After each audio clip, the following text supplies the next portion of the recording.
Welcome to Blue Fire's podcast, where we entertain you with tales of famous people you've never heard of.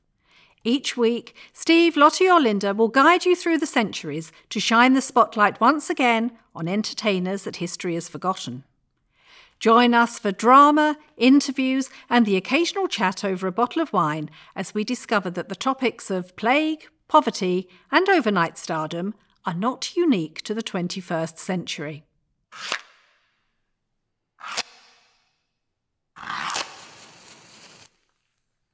Today's special guest is actor and writer Paterson Joseph.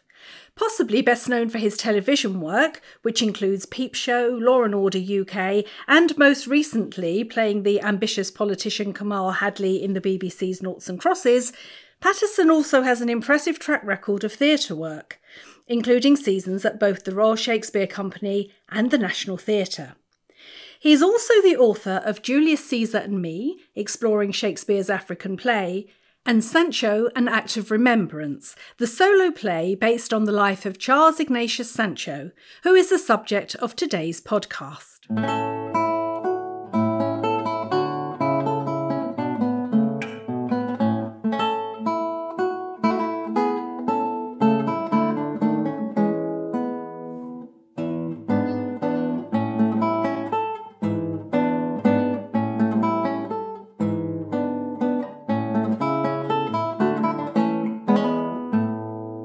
Welcome to Paterson Joseph, who is going to chat to us today about a very famous person we haven't heard about. Charles Ignatius Sancho, have I got that the right way around? You have. This man. There he is. Who stands above my dining room table, reminding me all the time to get back in the office and write more stuff about him. He looks like a real inspiration. It was, yeah. 20 years of it, in fact, I've been at it. Have you really? Yeah, I started in 1999 or thereabouts, but we can talk about that. Yeah, absolutely. So how did you discover him? Okay, so let me do the glamorous version. I'm working with Tilda Swinton on the beach in Thailand, and we're playing cards, and not for money. And she said to me, "What would you like to be remembered for when you die?" It's like, not a casual question, but it's still the Swinton.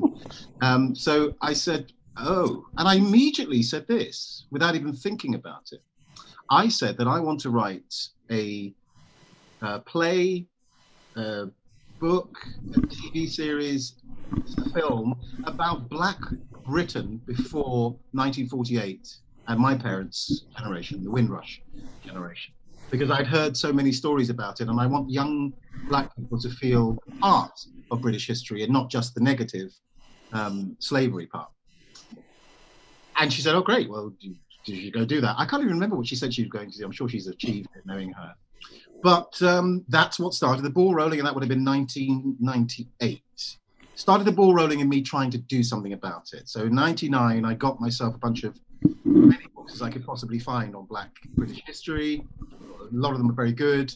But the one that really struck home was a book by a lady called Gretchen Gertziner, who's now a friend of mine, I'm happy to say, is an African-American author and historian. And Gretchen wrote a book called Black England.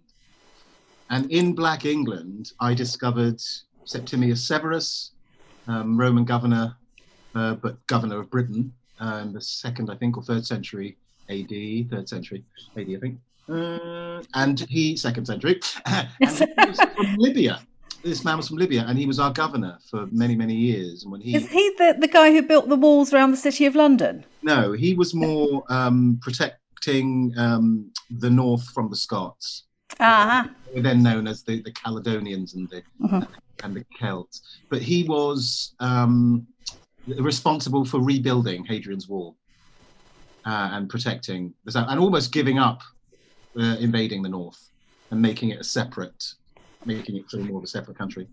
But his story was amazing. And then John Blank, who was the trumpeter in the court of Henry VIII, was also a fascinating story. And then I came to the 18th century, and there's this portrait. And the portrait, as you've seen from what I've just shown you, is really striking, because it's a Black man. It's 1768. It's Gainsborough, and he's painted him in Bath in 100 minutes, and he's painted him beautifully. His skin, even though it's a dark portrait, and obviously it's aged with years, his face is glowing. I mean, really glowing. And his waistcoat, which is deep and red and rich, and with a sort of gold braiding, is sumptuous. And so this man has been painted with his hand lazily in his waistcoat as a sort of man of leisure when he was a valet to the Duke of Montagu. So I was fascinated by him just by the portrait. And then after I investigated his life, that was it. I was sold and have been for the last 20 years. Just looking at that portrait, he looks so dignified as well, doesn't he? Doesn't he? And he has got a twinkle in his eye. He's got a little smile. Yeah, he's got a little smile. I mean, what you could argue, what did he have to smile about? But I think the fact that he was having his portrait painted by the greatest that had ever lived at that point would have given him a real sense of where he'd come from. Because remember, well, no, if you remember, but if you don't know, he was born on a slave ship, as far as we know, in 1729. His parents died very young. He was sent from Colombia, where he was living, at 3 years old to live with 3 spinsters in Greenwich. I don't know who they are. Some people say it might be the Legge sisters, Legge, but their dates aren't right. And he was brought up as a little pet, like a lot of those 18th century, 19th century even kids and before. Black kids were used as pets in portraits, in drawing rooms, to look as if you had money. You had a little, black. That was him. So they used to dress him up, and they dressed him up. They would have made him a sort of spectacle because he was also obviously quite witty, even though he couldn't read, because they wouldn't teach him how to read, because they felt, and a lot of people did at that time, that it would spoil slaves if you taught them how to read. Ideas above their station. Ideas above their station. Ideas, full stop. Ideas. Dangerous. Yes, you don't want them having ideas.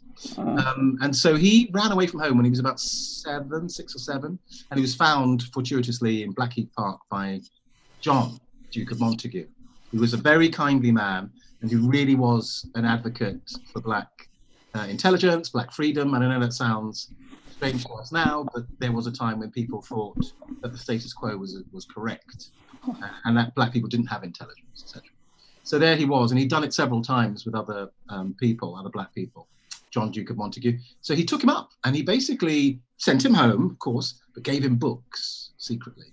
So he was a bit of an autodidact in that he learnt a lot while he was still with the ladies. He ended up working for the Montagu family for most of his life, in fact, apart from a period that my novel really deals with, the new novel that I've just written, deals with that period of his life that we know nothing about. So it's a sort of an imaginary journey through Sancho's life up to the point where he becomes part of the Duke's household. So when he grows up, he is an accomplished musician by this point. He is a writer. He writes a book on the theory of music. He writes to the newspapers about art, about the American Revolution, about the French Revolution. He was a real monarchist, obviously, so he would protect them, and he was very afraid of the French Revolution. But he got too fat and gouty, unfortunately, too overweight and gouty to be the valet. So they gave him an annuity, which was a good sum at the time, about £30. I know it sounds ridiculous, but it was, a few thousand, maybe 35,000. Anyway, he puts a deposit down and buys a shop.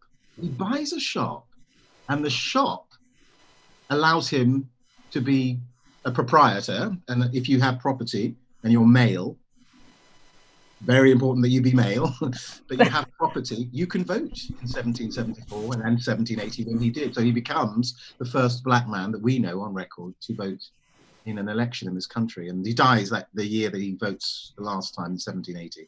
A rather extraordinary life, really. Brief, 51. But, just 51. Yeah.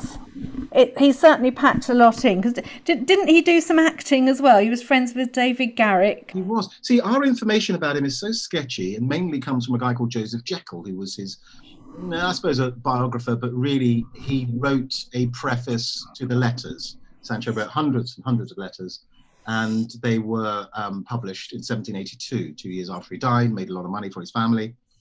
But Joseph Jekyll has this very brief, some say, borderline racist kind of preface, I think we have to think contextually, because he was obviously is an advocate. So what he's saying is what he thinks is what would cause the most sensation, but also would lead people to be a bit more anti-slavery if he sort of sensationalized his story. So we don't know all the facts are correct. But yeah, so he talks about this Jekyll. And what Jekyll says is this. He says Sancho attempted a career upon the stage, but due to speech defect, that career failed. Now, of course, in my play, Sancho, an Act of Remembrance, I talk about this moment and I address the audience and say, I could have been a very fine actor if it wasn't for my, well, it's obvious, isn't it? It's really obvious. And I can feel the audience going, well, come on, it's obvious why it's plain as the nose on your face. And it is because of and the audience sometimes go, skin? And I go, what? No, speech impediment. And then I, as if I'm thinking about it, maybe you're right about that. But the idea that the only obstacle to his acting career was the fact that he had a little, whatever the speech impediment was. In the play, I make it a little lisp, which is very mild. But I don't think that's the case. But he definitely did try. The thought is that perhaps Garrick auditioned him or even set up a play, because they would do that. They would do some plays on spec and see if people liked it. So that's a possibility. But that, again, we can only imagine. He seems to have been a guy who would have tried anything.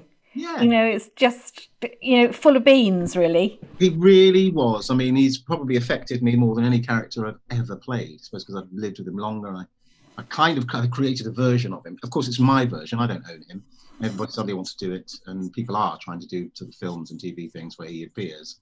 I'm very happy with his name getting out there. But the thing about Sancho, actually, to say about his acting is that he is a man who is suffused with artistic sensibility at a time when Black people were not really given full expression. So music was an avenue, because there were musicians working in the theatres. Garrick and Mr. Foote, Samuel Foote at the Haymarket, were all using musicians. There were musicians in the court of the kings. They would have been since Henry VIII's time, sort of fashion. There were actors who were Black. I would suspect bit parts, but there we are.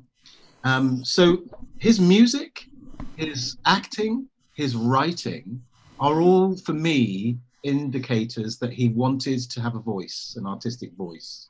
He wanted to be free, to be able to express himself artistically. Because when you think about it, poverty and oppression really often leads to people just subsisting, just trying to get by. And art is the sort of province of the leisurely, the luxury. I can sit here and write. I mean, even myself, a working class background, immigrant parent background, but I spend, days just sitting, writing, contemplating. I couldn't do that if I was subsisting, if I was just living hand to mouth. So being a servant, being a slave, being Black, and being working class means that your whole life is geared around working. So having the time to paint and to draw and to sing and to dance is quite a rare thing, and an act of freedom, in my opinion, which I think is why his output was so prolific. He wrote loads and loads of songs, and mostly pop songs. Pop songs? Yeah, they're pop songs. They're jigs, they're reels, the odd sort of ballad, but they're minuets. They're all dance numbers. I've heard some of the minuets. They're lovely. Aren't they sweet? Yeah. They really are.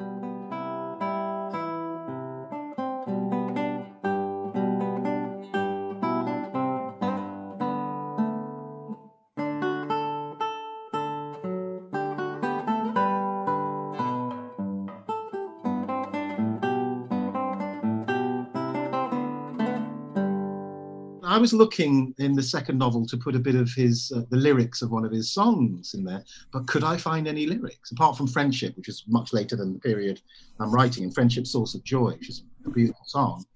Everything else is musical and dance annotation. So he'll say, there'll be a piece of music, I think one of them's called Lady Montague's Reel, perhaps. But then he goes all round, back again. Each gentleman turn his partner. Balance, which is a sort of bow, and rigadoon step. Nobody knows what that is. Balance and rigadoon step.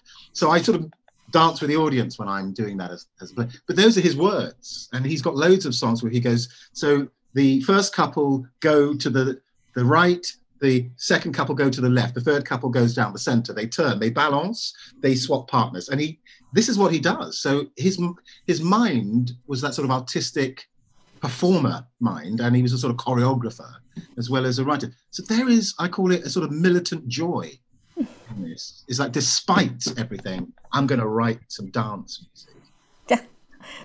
In spite of it. I love that. And you hear so much today as well about the working class actors and people not actually getting a break, and no one's actually got, and it's time is our most precious commodity. Yes. And if you have to work, you don't have time to create. Absolutely true. There was a survey done by Radio 4, I think, a little while ago, certainly a report saying that the majority of all literature that has been written in the last 100 years were demographically very narrow, as in people of a certain class. Yeah, and it's sad, isn't it? Because it's very sad. Don't get told then, except by sort of word of mouth of family. But they're the richness of our country. So if we only get one demographic, even if it was, we might admire that demographic, but if we only get one demographic telling stories, then that's not the picture of the nation. Why, in some ways, I delved into writing a novel, Lottie, because I felt like I don't have a Oliver Twist version of Sancho in my head. I don't have a David Copperfield version, but yet his life is equivalent to theirs and is a real story. So I wrote the novel because I loved those books as a young person reading them. I was immersed in them, and I believed in them, and they have affected me. And I want that to happen for everybody, so that when they look at the last 200 years of British history, they see it in colour. Do you know what I mean? And I'm not saying that as a kind of twee thing, but I want you to see the Indians who were here for hundreds of years, the Chinese. I want you to see the Irish and what they were up to. I want you to see the working class properly, not just observed from a distance, like Thackeray might, or like, Fielding might. Observed from a distance, peripheral characters, comic characters often. I wanted to show the colour of the United Kingdom, actually, from 1707 when it was inaugurated. It has always been, and even before that, of course, the Tudor era, it's always been a multi-ethnic society, always. And people don't realise. No, so it becomes, Lottie, to be honest, to get a bit political, but then people become indignant about people rewriting, as they say, rewriting history. In fact, historians gathered together sort of against Miranda Kaufman and the group of people that I sort of am involved in and support, and saying, you're rewriting British history. Yes, we are, because it needs to be. Yes, there's a reason for that. So much has been left out. Yes. So let's let those voices that were not heard be heard, because then we get a richer picture of who we are, and it should hopefully make us all feel sort of less antagonistic towards the stranger, because the stranger won't be so strange, as you'll realise they have a long history, possibly even longer than your families. If you find your family came, they were Huguenots and they came from France in the 18th century, then you might not have been here as long as somebody whose relative is John Blank, who's been here since 1550 or so. I haven't. My ancestors were Irish. They came over in the 1900s, very early 1900s. Wow. There you are. You're a very recent immigrant in some ways, in perspective. But if we all knew that, I mean, the Irish community really, as far as I know, and I need to do some more investigation, really looks after the Black community in a way, because there was an area of London called Seven Dials, still there, but it's a bit she now. It's a bit posh. Whereas back in the day, it was a no-go area. It was a slum. And the people who lived there, obviously the working class English, were Irish. And as a no-go area, it means that the authorities wouldn't go in there. They wouldn't go do surveys. How many people are living in this house? They didn't know what the hell was going on in there. But the rumor is that runaway slaves, and they were legion. There were so many runaway slaves in London. And we know that because of the advertisements, as they said, the advertisements that they would put these fly posters on walls everywhere, and foreigners who'd come say, the city is covered, I'm sure they're exaggerating slightly, but they said the city is covered in fly posters for a runaway slave. Young Negro, 17, Kofi, answers to the name Mungo, seen at Blackfriars. Please report to the ship's inn to Captain Froggatt, who will give you 1 guinea reward. Or Jemima, a slave, walks with a limp, has a scar over her left eye, last seen. And so where did they go? Where did they go? Because they had to go somewhere, and they had to be safe enough not to be press ganged onto ships, you know, for having no job and having no master. So Seven Dials would have been the place to be.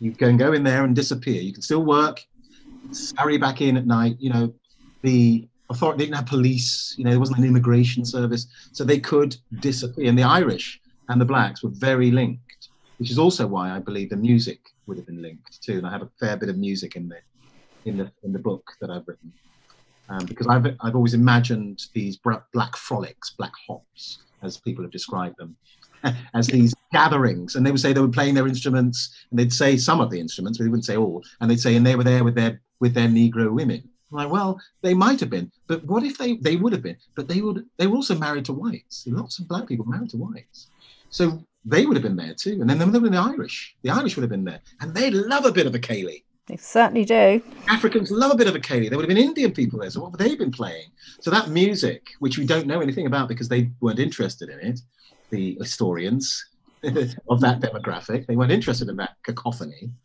I want to recreate that, and I have, I think, in part in the book, this richness that we know nothing about. And it should make us, it certainly makes me feel more confident when I walk down the street as a black person here, but it should make all of us feel more confident in the environment we're in, because it's not much different to, you know, the 18th century, to what Samuel Johnson would have known, as he had a black,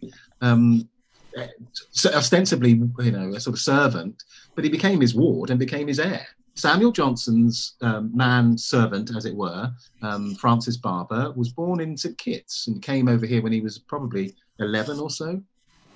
And then went to sea, ran away from home, wanted his independence like any teenage boy, and then came back and looked after Johnson to his death, and given an annuity and married, and lived up in Lichfield where Johnson was. So this richness, this wonderful richness is sitting right there. And without it, we have a black and white picture of English. It might be in sepia sometimes when we really delve, but actually it should be in colour. It should be in colour. We really should.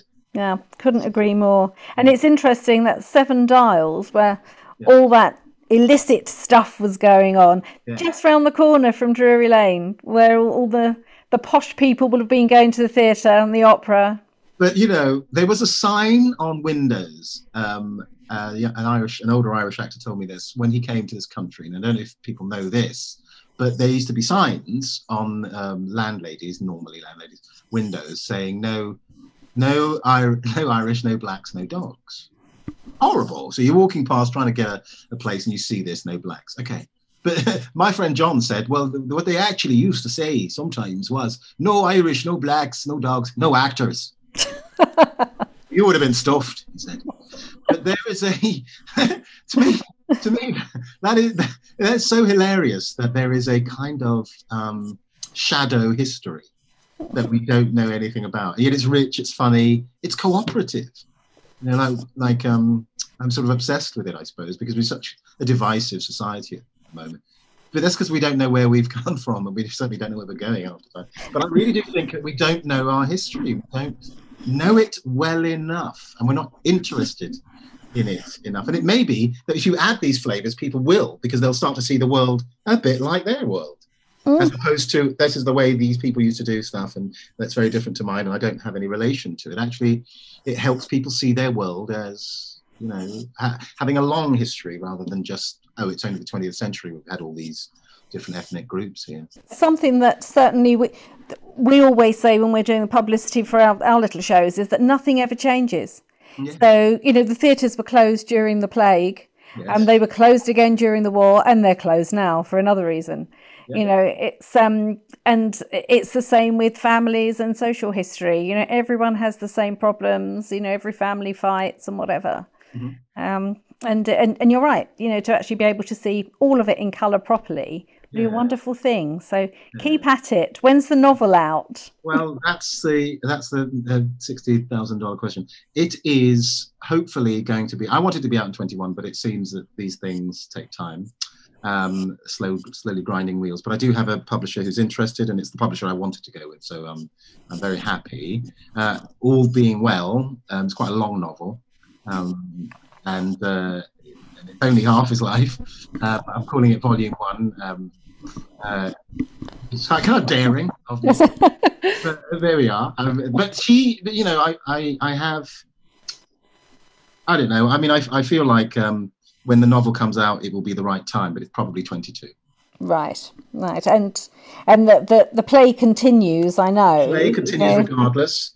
Hopefully February, March 2021 at the Lyric Hammersmith. Beautiful, beautiful theatre. And the main house, which is rather big, I suppose, for a monodrama, as they're calling it nowadays. Rather big for a one-man show. But it's going to be distanced, so actually, we're probably in a 500 or so seater theatre, probably only have 150 people in there. But it's going to be interesting. It's a very audience participatory sort of show. So I don't know. I won't be able to dance with anybody. Of course, I won't be able to pick anybody up and dance with them. Yeah. Oh, the ladies will be crying. I don't know about that. But I certainly might have to have a couple of ringers in the audience. Oh. A couple of ringers, just to... We've never met before, have we, madam? No, Dad. Oh. Yes, it's been done before. Yes. It has. And what do we call him? Do we call him Charles? Do we call him Ignatius? Oh, I think most people call him Sancho, and it's fair enough. But of course, you know that he was surnamed Sancho, but he was baptized Charles Ignatius supposedly by the Bishop of Cartagena in Colombia. But that's Joseph Jekyll again. Who knows if that's true or not? It sounds very grand. Why a bishop would be baptizing a young black slave, I don't know. But there's also the possibility that he was of mixed heritage. It's a hard possibility because he's very dark-skinned, but he also has his hair is quite light, as in it's not kinky, like properly tight curls. It's quite light curls. He could have been combing it out with a hot iron because he was a valet would have had to have learned hairdressing. But on the other hand, he might have been mixed heritage. I don't know. It's not a thing we're ever going to find out. Basically, he is not as straightforward as he would appear. We call him Sancho. He's called Sancho because the sisters who he went to live with thought he looked like the fat servant of Don Quixote in Cervantes' book, Sancho Panza. So they called him Sancho, but his actual name is Charles Ignatius, baptized by apparently a bishop in Colombia. And how do you call him? What do you know him as? Sometimes I'm cheeky and I call him Iggy. That's nice. I imagine that Anne, his beautiful wife, called him Iggy, but that's just me making it up. It might be really disrespectful. I suspect he was called Charles for the most part, or Sancho, but most people would have addressed him as Sancho. Except they're super intimate, and then I think they call him Charles. That's again, we don't know that. And you've obviously got a real connection to him. I mean, do you take him home with you after you've done the show? Or? You see where he lives. He lives above my head if I'm ever eating anywhere. He is ubiquitous. He's everywhere. He is what I'm writing about. He is often what I get interviewed about. He is my Twitter handle. I mean, everything about Sancho. I've got another person who I want to do a book about, and I wonder if I'll become, I don't think I will, as obsessed with him. He's a very different character to mine, a guy called Julius Nyerere, who's the first president of Tanzania. But Sancho's completely become me, and I've become him. I even bought some red shoes at some point, red boots, which I think 10 years before I would never have dreamt of doing. But because Sancho was such a man about town, he liked dressing up, he didn't want to hide away. Yes, I'm a black man in town, and yes, I'm dressed finely, and I know you're going to insult me, but I'm looking damn good, aren't I, while you do it? And so I think I dress slightly more flamboyantly, but not now. Thank God nobody can see me. But I normally dress quite flamboyantly, and I think that's Sancho's effect. That's a nice thing. So I'm going to let you go in a minute. You'll be delighted to hear. It's been very pleasant, thank you very much. You say the nicest things. So I just want to make sure we know that it's the Lyric Hammersmith. Have you got a date yet? Yes, but it is tentative. So I will just say the last week of February. And something that I have to ask you, because I ask everybody on this podcast, is your fantasy dinner party.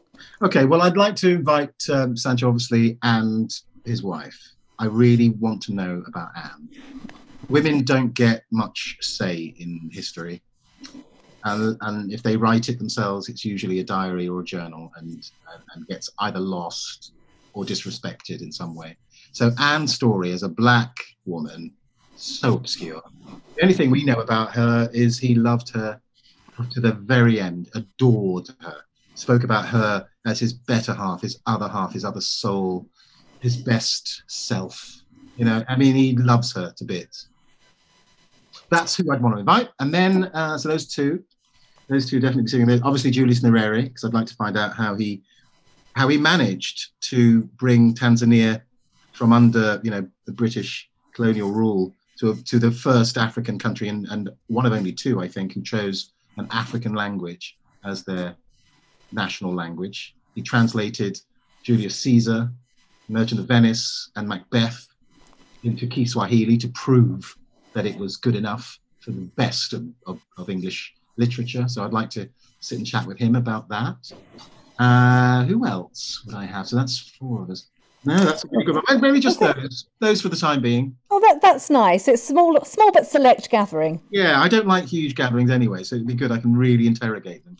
And I'm sure they'd have quite a lot to say to each other as well. Yeah, I mean, Nyerere was Mandela's hero.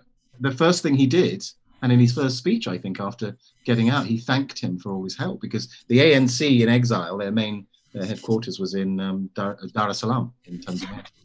And he suffered for it, Nyerere. He was bombed, he was undermined, a lot of terrorism by the British intelligence, unfortunately, and American intelligence, thinking he was a communist or wanting to say he was a communist. So that would just be, I would love that as a dinner party. Small, but I can really get into it with him.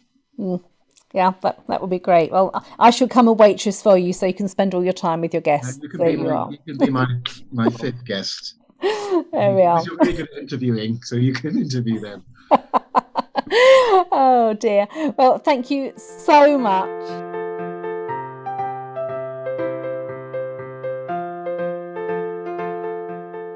Thank you for listening to Famous People You've Never Heard Of. If you've enjoyed the podcast, please rate, review and subscribe so that other people can find us more easily and you'll never miss an episode.